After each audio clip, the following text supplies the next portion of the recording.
Olá amigos, sejam bem-vindos a mais um vídeo do meu canal. Eu sou o Lucas Knaip e vamos falar sobre a Dinamarca, que foi, sem dúvida nenhuma, a grande decepção dessa Copa do Mundo, porque, olha, havia expectativas muito altas para a seleção dinamarquesa, ainda mais com o retorno do Christian Eriksen, todo mundo empolgado, a maioria das pessoas certamente torcendo por uma boa campanha da Dinamarca, muito bem na Nations League, semifinalista da última Eurocopa, ainda com um pênalti muito controverso dado à Inglaterra, quando o Sterling, ao meu ver, se jogou e conseguiu cavar o pênalti.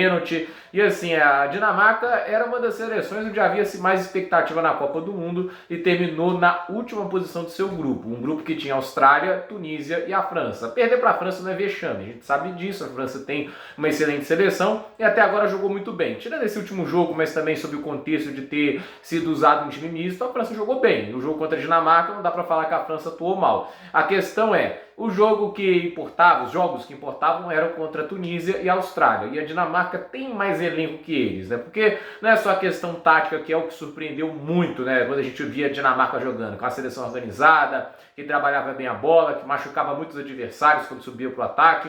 A questão é, a seleção da Dinamarca tem mais talento do que a Austrália, tem mais talento do que a Tunísia. Era meio que uma obrigação passar para as oitavas de final. E nem isso conseguiu. Ela não só não conseguiu, como só marcou um gol em toda a Copa do Mundo. O gol do Christensen, se não me falha a memória, contra a França. Acho que é o Christensen que marcou o gol. Então, assim, quando apenas um gol você marca na Copa do Mundo, é um gol de zagueiro, entende? É complicado defender isso, né? É impressionante. Mas isso diz muito também sobre a Copa do Mundo, sobre não ser apenas uma questão tática e técnica, e ser um componente mental também. Porque a gente olha para a França está jogando muito melhor do que nos últimos meses, porque ela entrou mentalmente muito forte para essa Copa. Agora a gente olha, por exemplo, Portugal. Portugal, ao meu ver, está jogando melhor do que no ciclo pré-Copa, e isso tem muito a ver com a mentalidade, não? A maneira que você entra em campo, a mentalidade que você entra em campo é muito importante. Eu acho que a Dinamarca sentiu muito essa pressão de ser a surpresa, porque não era uma questão simples da Dinamarca ser, por exemplo, apenas uma seleção que só surpreende, né? As pessoas já tinham uma expectativa alta sobre eles, isso é ruim. A expectativa é sempre vilã, né, no final das contas. Quando a gente espera coisas boas de um filme, né, a gente tem expectativa alta, a gente pode ser surpreendido negativamente, ou a gente pode receber o que a gente espera, que seria o cenário adequado. Mas o fato é que a Dinamarca parece ter sentido muita pressão de ser considerada uma das sensações da Copa do Mundo. Mentalmente eles entraram com um peso grande assim nas costas e eu acho que eles sentiram muito esse peso, né? Quando eles tropeçam contra a Tunísia, havia uma carga muito grande sobre o jogo contra a França. E na França a gente viu, né? O Mbappé resolveu, né? O empate ali poderia ter colocado eles numa situação um pouco mais confortável contra a Austrália, embora eles fossem ainda obrigados a ganhar o jogo. A questão é, a derrota para a França também foi complicada, mas ainda assim a Dinamarca dependia apenas de si mesma para se classificar, né? Ela só dependia de vencer da Austrália, mas ela não fez isso. A Dinamarca não conseguiu levar a ameaça, a gente viu uma intensidade muito baixa.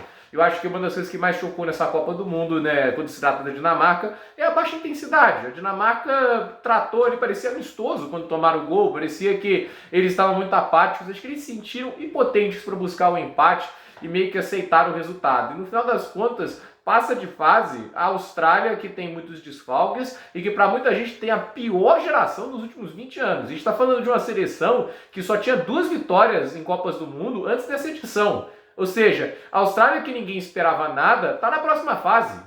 É a Austrália que vai para a próxima fase, né? E a Dinamarca, a melhor Dinamarca desde a Dinamarca, acho que se não me engano de 74, essa marcou um ponto, vai para casa com apenas um gol. Não tem como ela não ser a maior decepção, porque a gente pode pensar que é a Bélgica, né? Mas a gente para e pensa, a Bélgica já não tem mais a mesma zaga de antes, é um time que deu uma envelhecida e a nova geração que está vindo aí, Charles de Ketelaere, né? Você tem ali o Amadou Naná, você também tem jogadores ali, não sei se dá para chamar de nova geração, troçado, né? Acho que já tem 25 anos, mas ainda assim faz parte de uma geração que vai estar na próxima Copa da Bélgica, e se a Bélgica classificar é claro, né?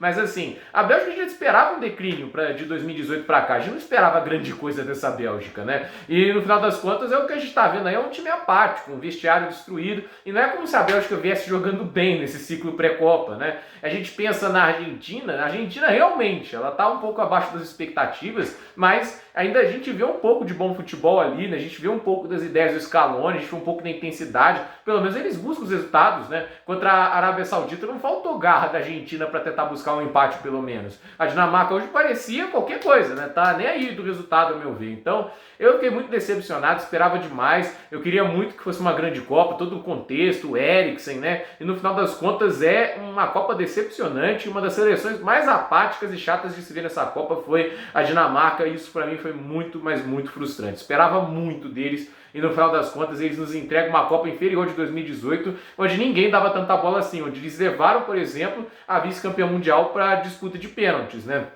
Em 2018, onde não havia tantos holofotes, onde não havia tanta expectativa, eles quase eliminaram a Croácia. Esse ano ficam ali atrás de Tunísia e Austrália na fase de grupos. É mole, né?